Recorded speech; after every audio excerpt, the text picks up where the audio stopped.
Hello everyone, Joshua Myers here, and welcome back to my Star Wars franchise review series. And today we're going to be reviewing Star Wars The Clone Wars animated movie from 2007. In a galaxy far, far away, the untold chapter of the Star Wars saga is revealed. On August 15th, they have nowhere to run. Skywalker is the Republic's only hope. Star Wars: The Clone Wars. Rated PG, in theaters August 15. Star Wars The Clone Wars stars Matt Lanter, Ashley Eckstein, James Arnold Taylor, and Dee Baker, and it's directed by Dave Filoni. The plot of the Clone Wars movie is that as the Clone Wars sweeps through the galaxy, Anakin Skywalker and his new Padawan learner, Ahsoka Tano, plunge into a dangerous mission to rescue the kidnapped son of crime lord Jabba the Hutt. The renegade Count Dooku is determined to make sure they fail, and with his deadly assassin Asajj Ventress in pursuit. What are my positives with this film? For one thing, I do actually kind of like the animation. There's some stuff about the animation with this that actually looks great, especially in some areas. Like, I do like the stuff with the lighting, and just... Also, there are some cool action sequences in this, I'm not gonna lie. There is. I also do like the voice acting, actually. I really like James Arnold Taylor as Obi-Wan Kenobi. I think he's actually a really good replacement for Ewan McGregor, which I thought Ewan McGregor was a good replacement for Alec Guinness. So, in fact, honestly, I may be within the unpopular opinion, but I actually do prefer James Arnold Taylor as Obi-Wan than Ewan McGregor. Also, there's some stuff about this movie that I feel like they fixed with the prequel trilogy stuff, and that's for one, I think they fixed Anakin Skywalker. I really do. Is he kind of a lot different from the movies? Kinda, sort of. There's some drastic differences. For one, different actor voicing him. It's not Hayden Christensen, it's Matt Lanter. He sounds nothing like Hayden Christensen. But for me, honestly, I feel like this is what,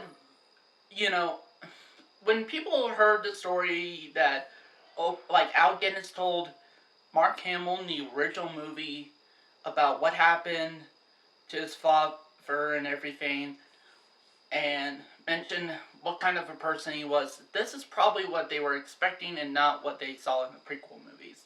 So yeah, I think he did a really good job as Anakin. Oh, I also do like they give, the two soldiers on opposing sides actual personalities. For example, they gave the clone troopers a lot of personality in that. Especially for new characters like Captain Rex. Yeah, I do legitimately like the clones in this. I do. It's I started to care about them. As actual people, not just disposable soldiers. Also, they gave personality to the battle droids, actually. Instead of them just being Roger, Roger, all the time. And they actually gave them actual dialogue and actual personalities. And they're actually quite funny with how clumsy they are, actually. Also, I thought it was cool that they were able to bring back voice actors, that they were able to bring back certain actors to voice certain characters, you got Christopher Lee voicing Count Dooku in this, you got Samuel Jackson voicing Mace Windu, and they still sound really good, actually. But I think they're actually given better material to work with this than the prequel movies. Also, for the most part, the music here, which is not composed by John Williams, it's composed by another composer by the name of Kevin Kiner. Which, fun fact, he actually composed his first music score he ever did for a movie was for the original Leprechaun, and the one with Warwick Davis. So the horror movie. So yeah, so that's really weird. He went on to he started off with a cheesy B movie, B horror movie, and now he's scoring music for Star Wars. And I think he does a pretty good job for the most part. What are my negatives with this film? Honestly, for me, now, one of the first things I noticed with this movie, and it's pretty fucking obvious now, is that this was not intended to be a movie. I heard behind the scenes in that this was originally meant to be several episodes of a TV show, which did came out. In fact, that's what this movie ended up becoming, was a TV show that ran from 2008 to, I think, 2015. And then you got, most of season 6 put on Netflix, and now you're getting season 7 on Disney Plus now. And, yeah, this really does show that. It was clearly meant to be several episodes, for the first season of the Clone Wars television series. But apparently George Lucas wanted it to be a cinematic movie, which they did not have the budget for, nor did they have the time. And George Lucas was like, oh yes, I have full confidence that you will be able to get this done and have out a good product. Seriously, it's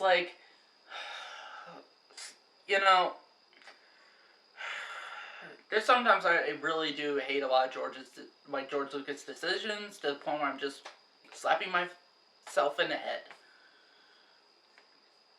Now, here's the thing. This movie would have been, now this is some good stuff for a television show, not a supposed big budget animated theatrical film. In fact, when watching this, nothing about this film screamed cinema. It screamed television. And not that, because of the fact they had to combine all the different episodes and that into one as a movie, there's a lot of stuff with the story in that is really clunky. You got so many different subplots. In fact, there's even certain points throughout the whole movie where I'm like, okay, that was meant to be for one episode, and it would have cut to the end titles.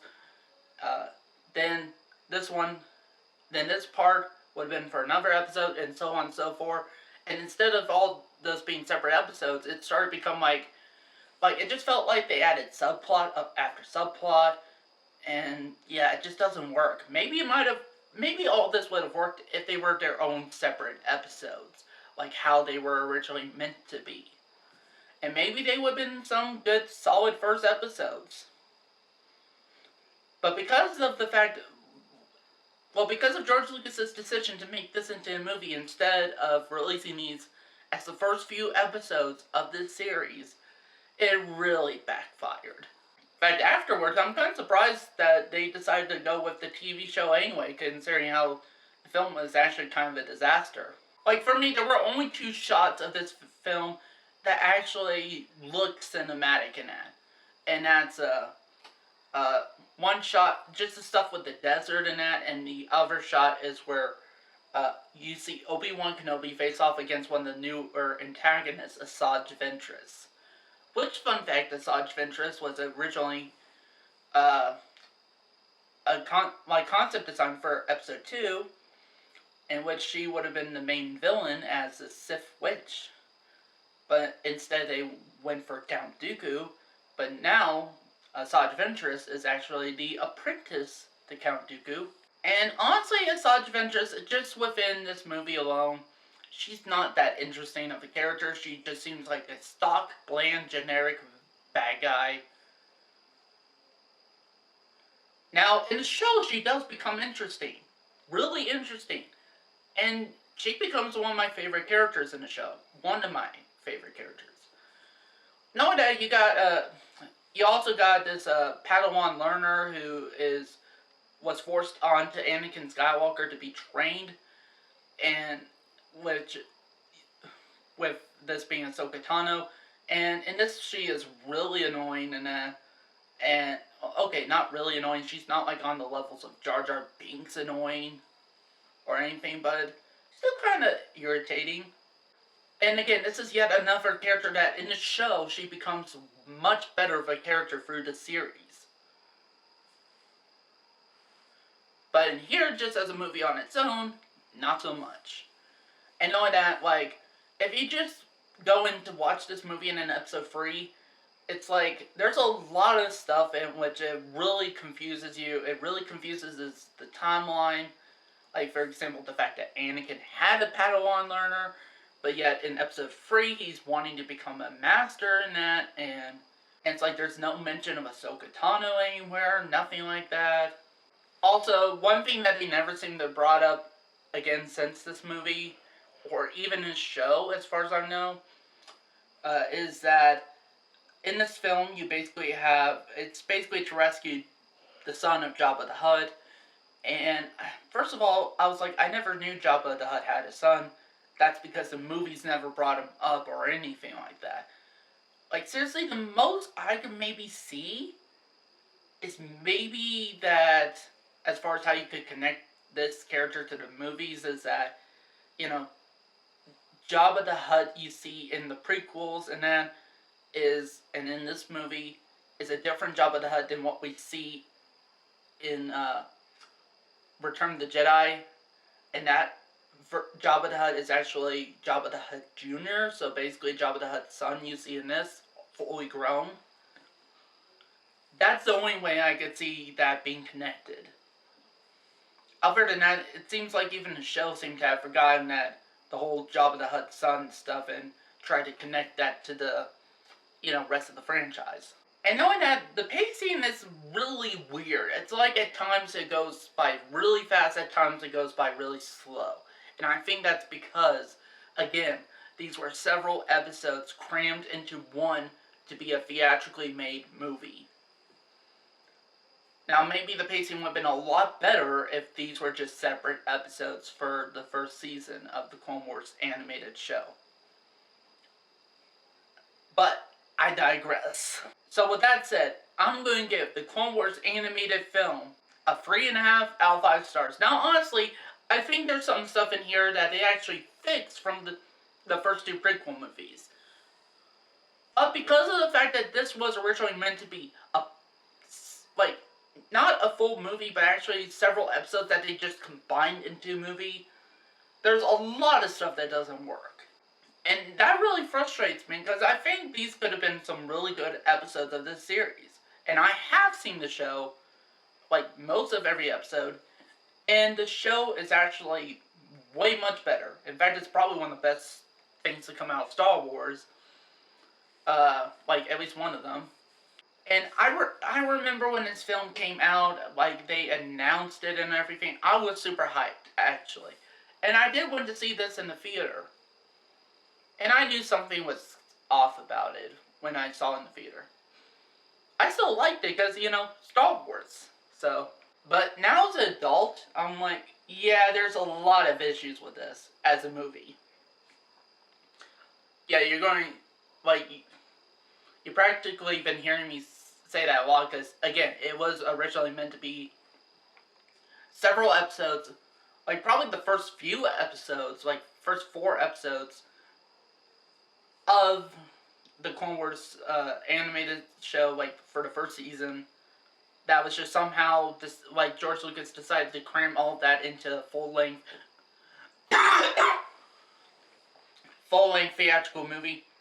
Now, I will say this, it is the shortest prequel movie. It runs at about an hour and 40 minutes. And I will give credit that this is a watchable prequel movie. Doesn't mean it's necessarily good. In fact, for all you guys, all you Star Wars fans out there, if I were you, I probably would just skip this movie and actually go watch the TV show. Especially just skip seasons 1 and 2 and go to season 3. Season 3 is where this show really picked up and started to get really good. So that's it for this review. Thank you guys for watching, and see you next time.